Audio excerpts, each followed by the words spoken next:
Well, it's 3:43 in the morning, and I couldn't sleep. You know, there was something itching at me, something pulling at me, and I wanted to do a little bit more research into this Nancy Guthrie thing. It's got a hold of me because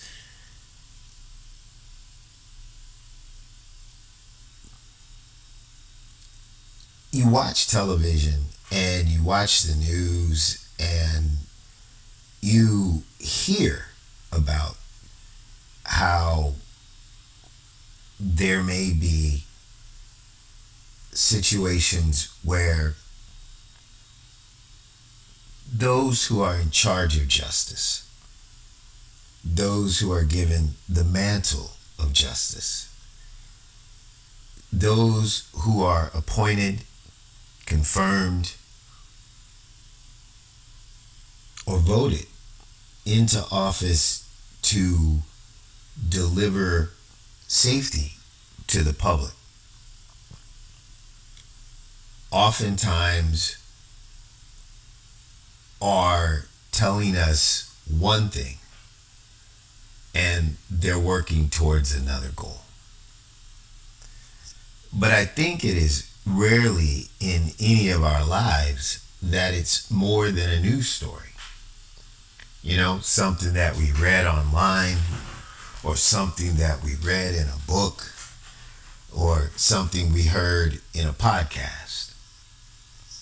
Um, in the Nancy Guthrie case, like all cases that we have these days in this modern era of news being delivered on a lot of different platforms, all you need is a camera and a voice. We have the same thing that we had years ago, where you look at the case from afar and you bring in experts and you bring in the participants, and we are mesmerized by the tenor and tone and expressions and the theories and thoughts of those who are thought to have been trained or ordained or took an oath to find the truth. I think some people are really smart, that their main goal is to raise their family, get some money, enjoy a vacation, and then just die. Maybe they come back, maybe they don't.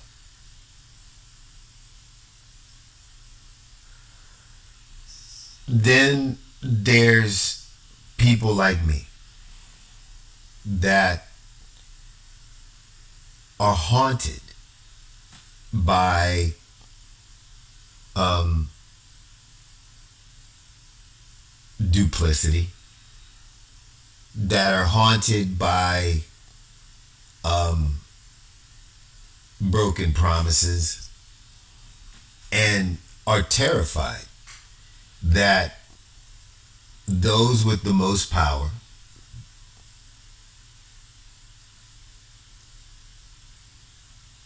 are either as corrupt as the individuals that they tell us that they are trying to find,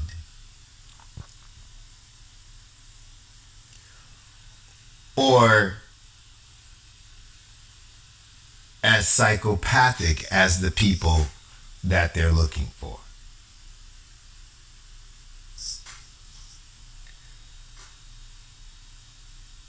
A guy told me the other day, he says, Steve, he says, I have this lady who has an investor for your company. I said, really? An investor for my company? I said, are you sure it's an investor? And he says, yes. He put it in a text message. So um, I sent him a message and I said, just for me, ask her if it's an investor or a lender. And he's like, okay, but there's a big difference between an investor and a lender. A lender wants his money back. An investor is willing to take the risk that is involved in order to hopefully get exponential gains in the future. So he comes back and he texts me back and he says, well, she said that he's more likely a lender. And so I asked him, I said, well, did she tell you he was an investor? And his answer to me was, no, but. And I said, okay, no, but. I felt that he was an investor.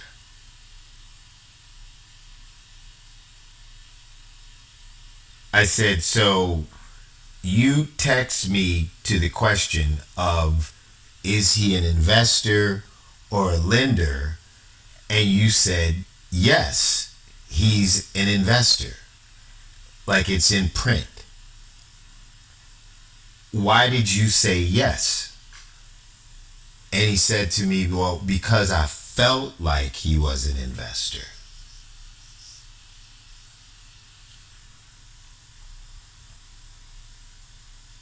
So I asked him, are you a liar by profession or are you a liar by choice?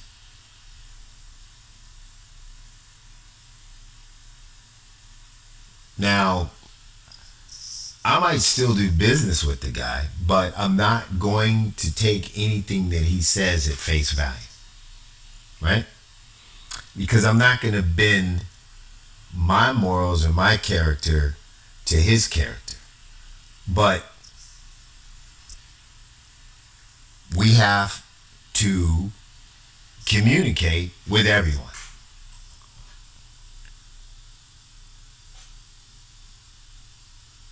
I felt hurt about that situation because I can't do everything. And you have to trust people at some point to tell you the truth. There is a difference between the truth and what you believe or you want the truth to be, or what you tell people when you think you're telling them what they want to hear to get what you want, which is what I believe he did.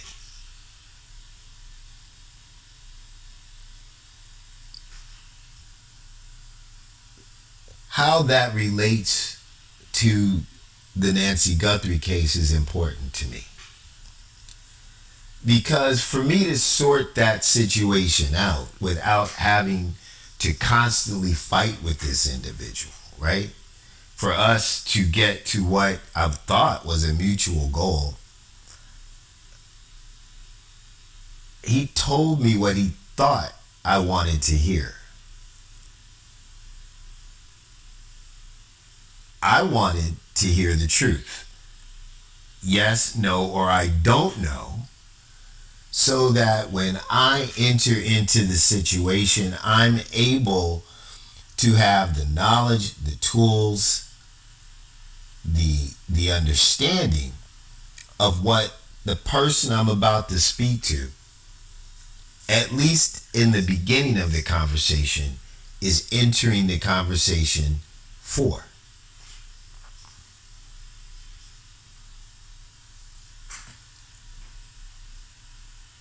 That really becomes problematic when the people you're trying to reach and the people you're trying to work with are law enforcement.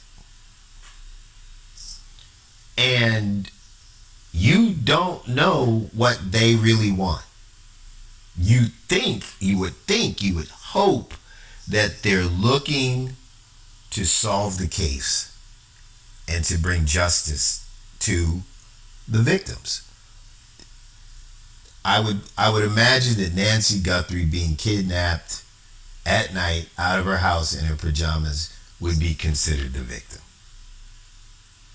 And I would believe that when the Pima County Sheriff decides to release the actual ransom notes as they are, unaltered, on the internet, saying that they are looking for people that may recognize something unique about the letters, that that's exactly what he meant. Even if his idea of what that is was tone, vernacular, certain words that someone might recognize, as a manifesto, even though it's just a paragraph. Does this sound like a relative of yours?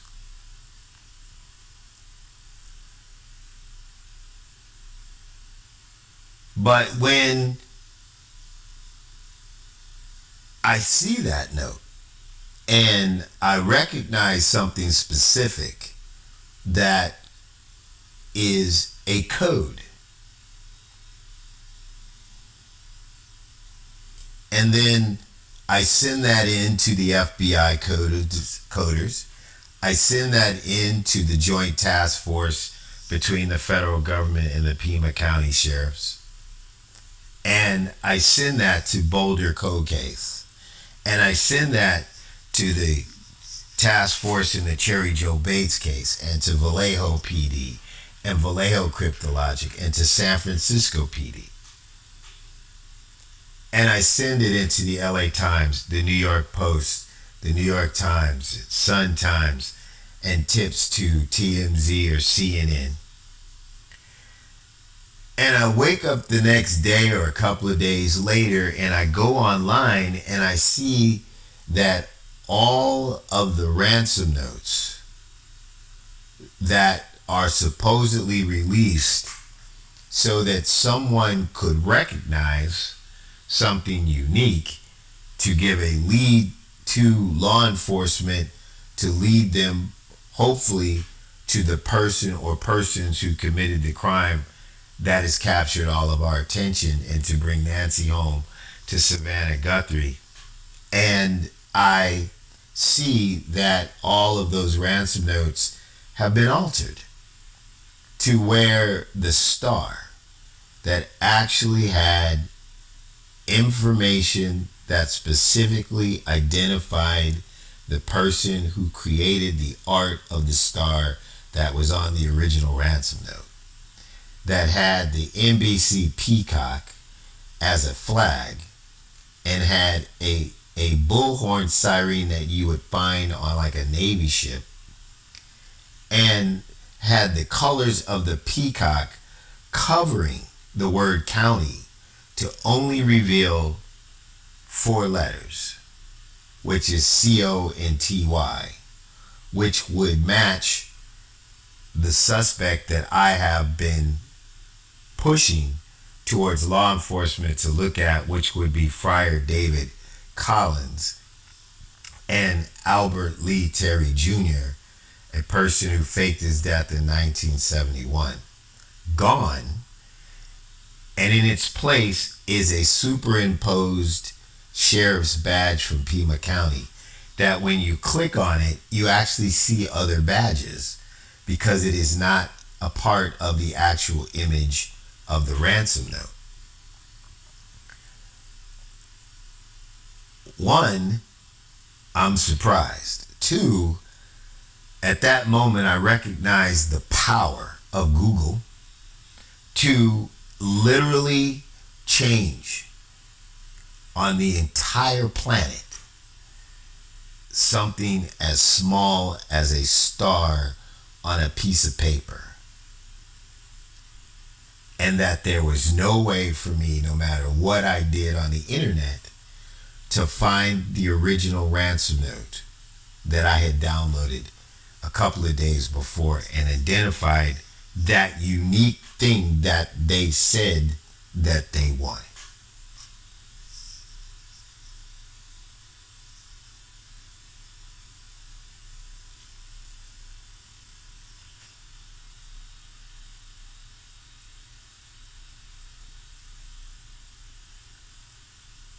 I am naive, I imagine,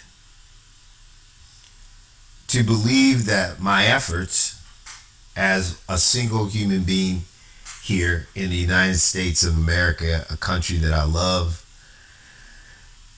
I was a Cub Scout, and I was raised in the Jesuit system, and I was raised by Southern black women who all graduated from college who sacrificed their lives to raise children that were not their own, but a generation below them who, for some reason, had found that the time that they grew up was more about them and that the aunts could raise the kids. The power in that is that the generation that raised me had chose to take on that role. They relished that role because they wanted an opportunity to construct a human being that they thought could change the world for something positive by giving that person character. Character is a hard word to define.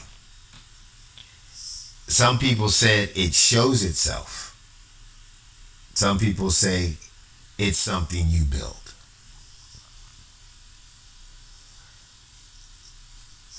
Albert Lee Terry Jr., from my research,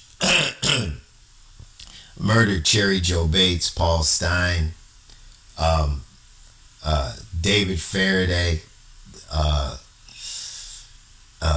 Betty Lou Jensen, a 6-year-old named Joan Benet Ramsey, and now has abducted a grandmother and the daughter of someone very famous.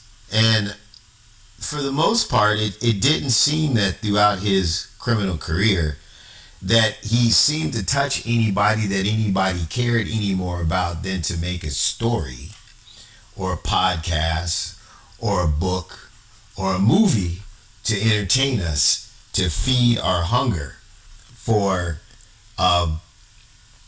events of tragedy that have not touched us personally but caught our attention.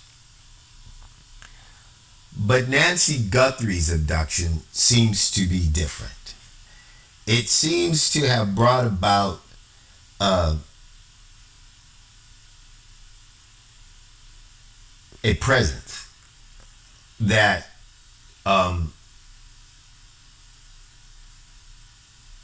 people can feel, people can touch.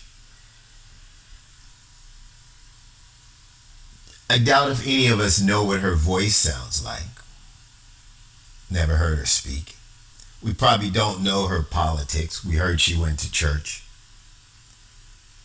But when you look into that woman's face in the pictures that you see of her with her daughter, this larger than life human being who's been broken down into a mass of pain and emotional distress, with a tear running down her eye, just saying, "Give me my mama's bones, man, to bury."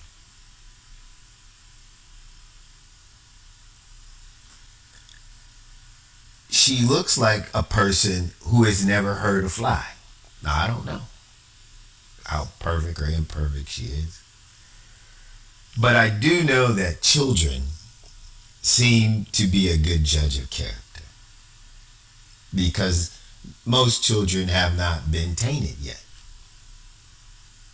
And if you watch a child watch that woman's photograph, they stand there in front of the visual thing, the TV or a phone, and I think what they're struck by is the vulnerability of her. Like, you would say, "Mommy, why would somebody take her? Why would somebody hurt her.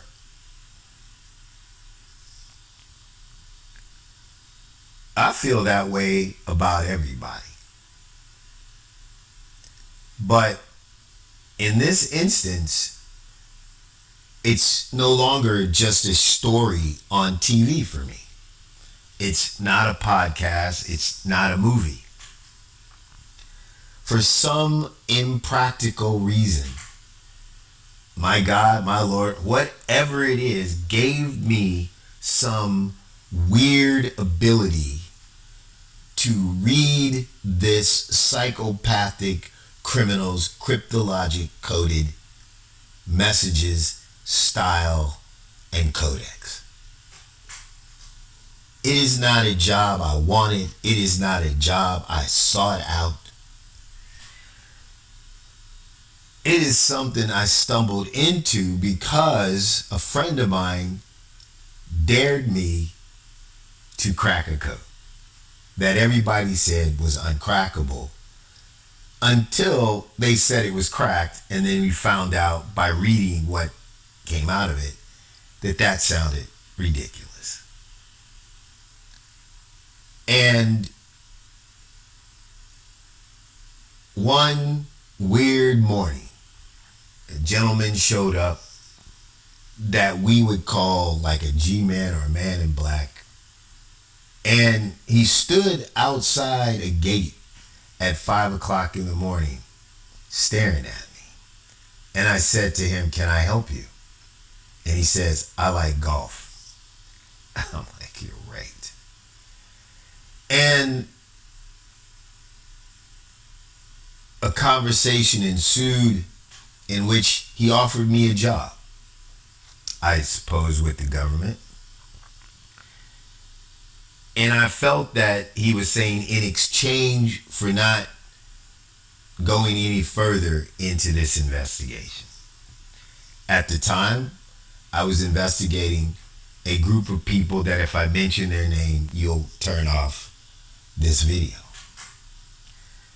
And I had extracted information that apparently a deep, dark, way down into the cranny cracks of the intelligence community noticed that there was a human being on earth that actually knew what they were doing. And for some reason, it terrified them. Maybe I should have took the job. Because then I wouldn't be broke. I wouldn't be getting chased in grocery stores. I wouldn't have people trying to run me over. I wouldn't have people on my computer, on my phone, in my bank account, breaking into my house and breaking into my car, vandalizing my car and my house in an effort to intimidate me and scare me on a daily basis. Not to mention calling my friends and my clients and other people and spreading lies and innuendos about me, my person, and my personal character, which apparently seems to be standard operating procedure when they say one thing, but they mean another. So my efforts here on this video are most likely in vain and will continue to exacerbate the barrage of attacks that I am getting, and that's from the people who's supposed to be protecting us and solving the case. God knows what the criminals are thinking.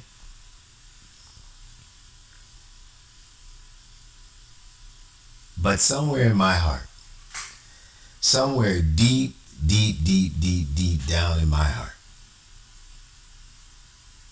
if I was standing on the edge of a pier, looking as far as the eye can see, and I found nothing out there but a vast desert of nothingness, where not an echo came back and not a reflection was shown.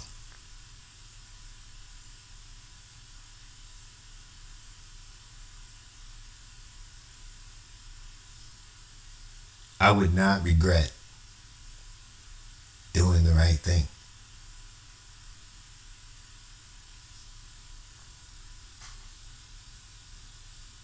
This Liebig Trading Card that I found on eBay, as far as I can tell, this word Liebig is a map that would guide a human being down the street that Nancy Guthrie lived on, from north of her home's position to her front door in the pitch black of night.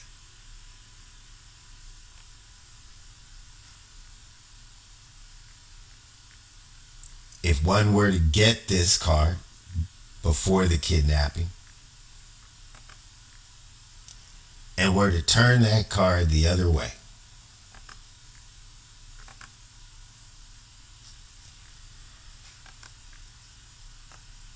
and to view this word, Liebig, in this unique cryptologic calligraphy, this L would guide them down one part of the street. This I would guide them down another part of the street in the dark, heading towards Nancy Guthrie's home, on foot or in a car with no lights that may be electric, quiet, whatever it is, and then would come to 3 roads. One that kind of turned, one that went straight, and one that had a loop. And if you were walking down this street, this would be a landmark in the dead of pitch black night. All you have to do is see the road and look down.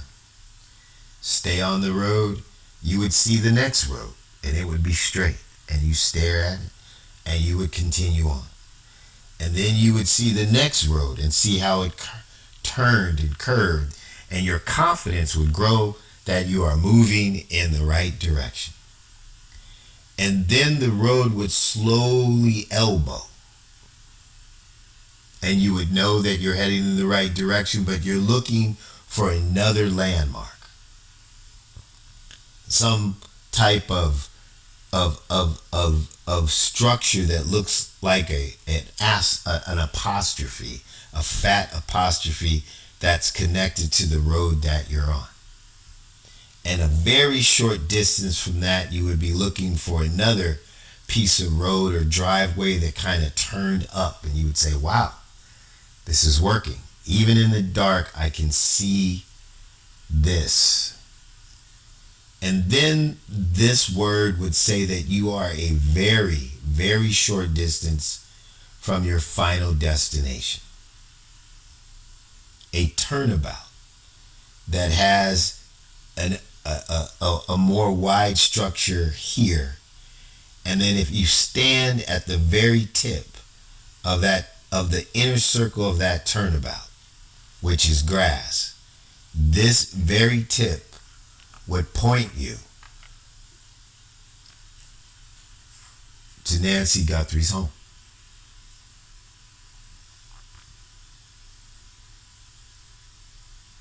There is only one man in the last 4.5 years of my investigation, through the untold hours in toll,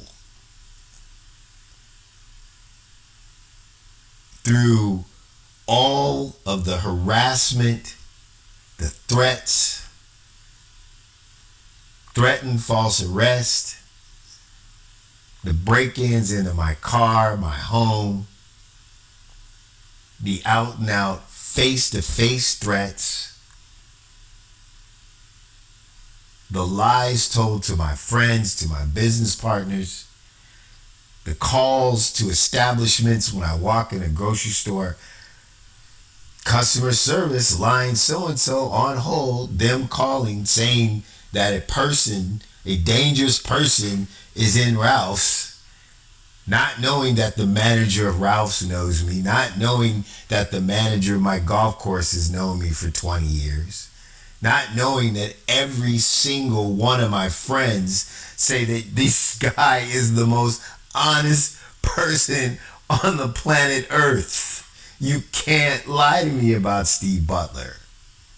He's the first one into a burning building and the last one out. Or he doesn't come out until everybody's out.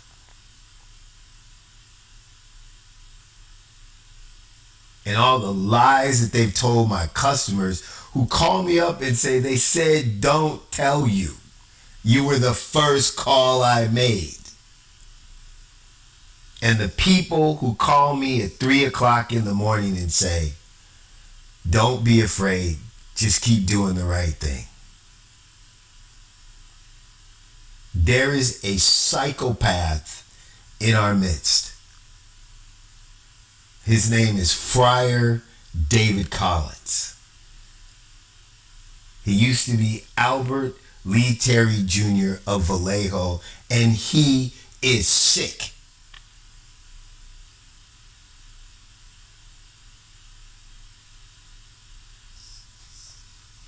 He has this talent. He uses this talent.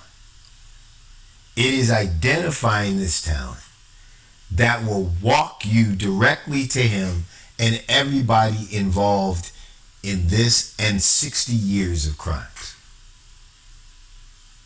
If you want to spend time and money and effort and resources and helicopters and police cars and fire trucks and making phone calls and telling lies and spending money, if you want to know where I am, give me a check. I'll put a GPS in my ass.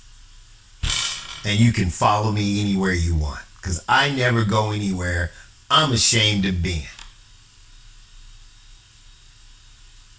But when this son of a bitch put a hit out on me and I found the hitman and told his ass, I'll get you before you get me, and saw him run,